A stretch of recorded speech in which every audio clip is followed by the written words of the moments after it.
Well, it's time now for business, and we begin with taking a look at what the markets are looking like on the Asian markets today, halfway through the trading week. A slightly mixed bag, as you can see there. The Nikkei in Tokyo trading just a little below the flat line. All other indices trading in positive territory today, all at very similar levels. The Shanghai Composite up 0.77%.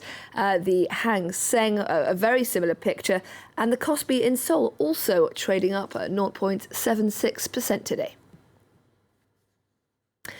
Now, the war in Ukraine, supply chain problems, inflation and labour shortages have been impacting businesses across Europe. And they've been dominating the agenda at the World Economic Forum in Davos, where business and political leaders pitch investment and global collaborations. France 24's business editor Kate Moody is there and has been speaking to Martin Shanahan of IDA Ireland about how the war might affect foreign investment in Europe and the looming changes for the tech industry. I'm here with Martin Shanahan, CEO of IDA Ireland, the country's foreign direct investment agency. Thanks for joining us.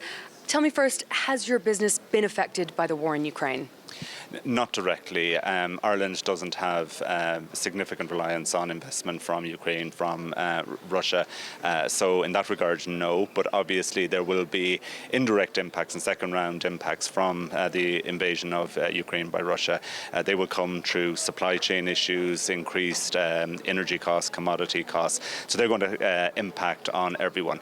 I think the overall impact of the invasion of Ukraine on global FDI flows yet to be seen. We don't really have hard numbers. Not enough time has elapsed. There will be a direct impact on Russia and Ukraine. Whether it will alter the overall flows of FDI into Europe or whether it will alter FDI flows within Europe, yet to be seen. Now, tech companies make up a pretty big slice of investment in Ireland. How are those tech giants reacting to this global deal on a minimum tax agreement? Do they seem happy with it? Yeah, I think they are keenly aware of Ireland's position. We decided to enter the OECD framework. That will mean a new stable rate of 15% in Ireland for companies operating over 750 million in revenue.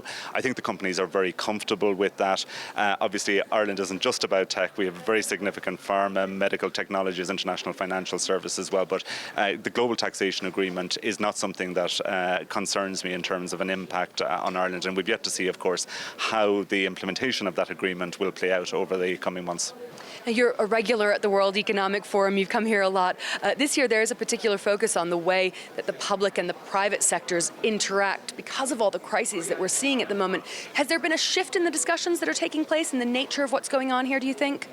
I think there's always been that element to the forum, to be fair. I think everybody is acutely aware, though, that we haven't seen a lot of things coming. And, since we last met in person 2.5 years ago, we've had a global pandemic, which at the last forum, certainly I don't think many of us would have thought was coming our way. We now have, the Russian invasion of Ukraine, so a war in Europe. So I think everybody's keenly aware that we need to look more broadly than just the core economic.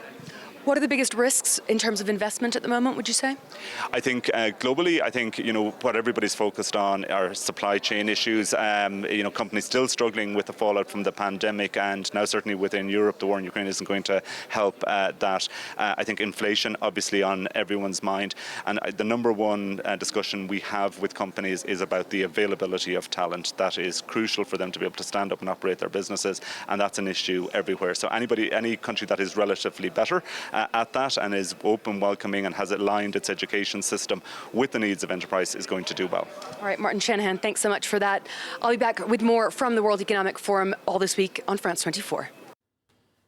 Kate Moody reporting there from Davos. Well, it's